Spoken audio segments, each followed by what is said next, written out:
샬롬, 반갑습니다. 골리앗과 싸우겠다는 다윗이 사울에게 불려가게 되는데, 사울이 만나고 보니까 어린 소년인 거예요. 사무엘상 17장 33절 말씀입니다. 사울이 다윗에게 이르되 내가 가서 저 블레셋 사람과 싸우기에 능치 못하리니 너는 소년이요 그는 어려서부터 용사임이라. 자, 이렇게 염려하는 사울에게 다윗이 얘기를 하죠. 사무엘상 17장 37절 말씀입니다. 또 다윗이 이르되 여호와께서 나를 사자의 발톱과 곰의 발톱에서 건져내셨은즉 나를 이 블레셋 사람의 손에서도 건져내시리이다. 다윗은요, 어제까지 함께 하시며 자신을 도우신 하나님이 오늘도 반드시 도와주실 거라는 거예요. 여러분, 이 믿음 정말 중요합니다. 그런데 많은 신앙인들이 이 믿음이 없어요. 이 믿음이 없기 때문에 흔들리는 거예요.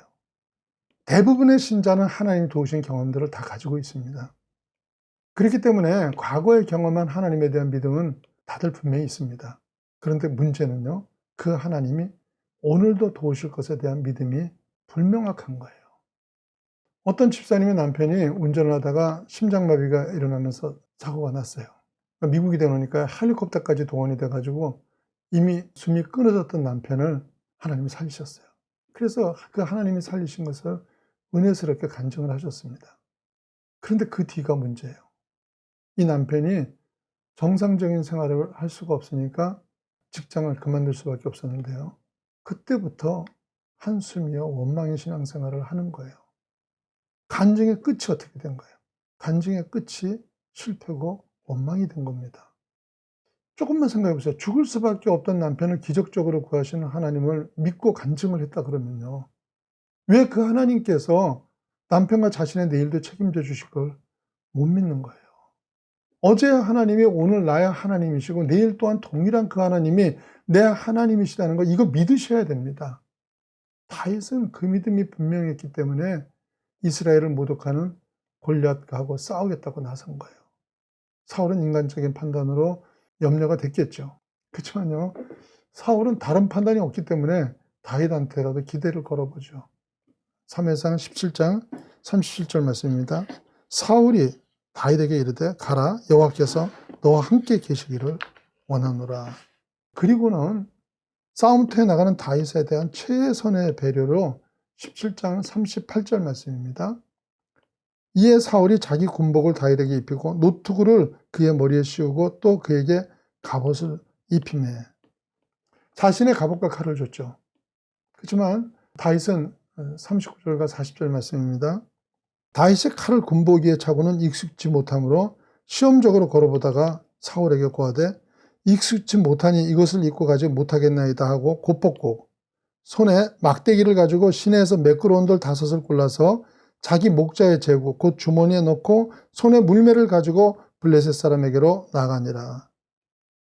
갑옷이 익숙지 않으니까 벗어버리고요, 자갈 5개를 든 맨몸으로 골리앗 앞에 나갑니다. 마주선 두 사람은 너무 비교가 됐을 겁니다. 한쪽은 소년이고 반대쪽은 소년의 무기, 2배가 넘는 거인이죠. 무기도 골리앗은 칼과 창과 단창으로 무장되어 있어요. 근데 다윗은 늑대를 쫓을 때 쓰던 막대기와 돌멩이 뿐입니다. 그러나 이거는 사람이 보는 눈일 뿐이에요. 다윗의 눈은 달랐습니다. 사무엘상 17장 45절 말씀입니다.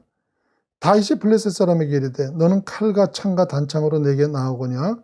나는 만군의 여호와의 이름 곧 내가 모욕하는 이스라엘 군대의 하나님의 이름으로 내게 나아가노라. 너는 칼과 창과 단창, 나는 만군의 여호와. 이게 다윗의 눈이에요. 우리의 눈은 너는 돈, 나는 여호와의 이름, 이거죠. 어느 쪽이 큽니까? 이 비교할 수도 없죠. 이게 신앙인의 눈이 돼야 되는 거예요. 이런 눈을 가진 다윗이 골리앗한테 외칩니다. 47절 말씀입니다. 또 여호와의 구원하심이 칼과 창에 있지 아니함을 이 무리에게 알게 하리라. 전쟁은 하나님 여호와께 속한 것인즉 그가 너희를 우리 손에 넘기시리라.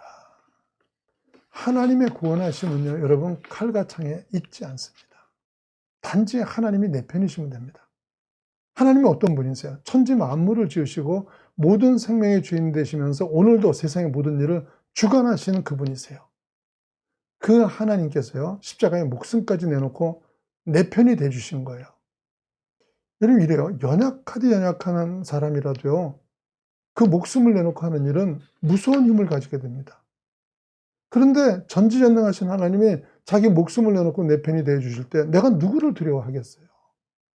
다윗이 이런 담대한 눈을 가지고 보니까 골리앗의 장대함은 다윗 앞에 장애가 아니라 오히려 뭐예요? 면적이 넓어서 맞추기가 좋은 기회로 보이게 되죠.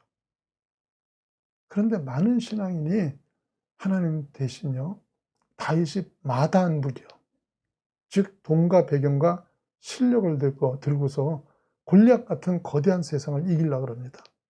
그럼 누가 이기겠어요? 당연히 돈 많고 실력 좋은 사람이 이기겠죠. 여러분 뭐가 익숙합니까? 여호와 하나님이 익숙하십니까? 아니면 세상 사람처럼 다른 수단이 익숙하십니까? 우리는 세상하고 달라야 됩니다. 세상 사람이 힘삼은 걸 도리어 벗어버리고요. 그리고도 담대하게 승리를 거두는 그것으로 인해서 세상이 궁금하게 여기고 너희는 무슨 힘으로 그렇게 사는지를 우리한테 물어보도록 해야 되는 거예요. 베드로전서 3장 15절 말씀입니다. 너희 마음에 그리스도를 주로 삼아 거룩하게 하고 너희 속에 있는 소망에 관한 이유를 묻는 자에게는 대답할 것을 항상 준비하되 온유와 두려움으로 하고 이러죠. 무슨 말이에요? 세상 사람이 너희는 도대체 무슨 힘으로 그렇게 사냐고 물을 때 언제든지 대답할 준비를 하고 살라는 거예요. 그런데 이 시대는요, 아무도 우리를 보고 너희가 어떻게 그럴 수 있냐고 묻지를 않아요. 왜 그렇습니까? 궁금한 게 없는 거예요. 믿는 우리나 믿지 않는 자신들이나 다른 게 하나도 없기 때문인 거예요. 다윗을 보장한 것은 갑옷이 아니라 여호와 하나님이십니다. 여러분을 보장하는 것도 세상의 조건이나 힘들이 아니라 내 편이신 하나님이십니다. 오로지 하나님만이 해결책이고 세상이 아닌 하나님의 방법이 익숙한 그런 멋진 제자들 되시기를 예수님 이름으로 축원합니다.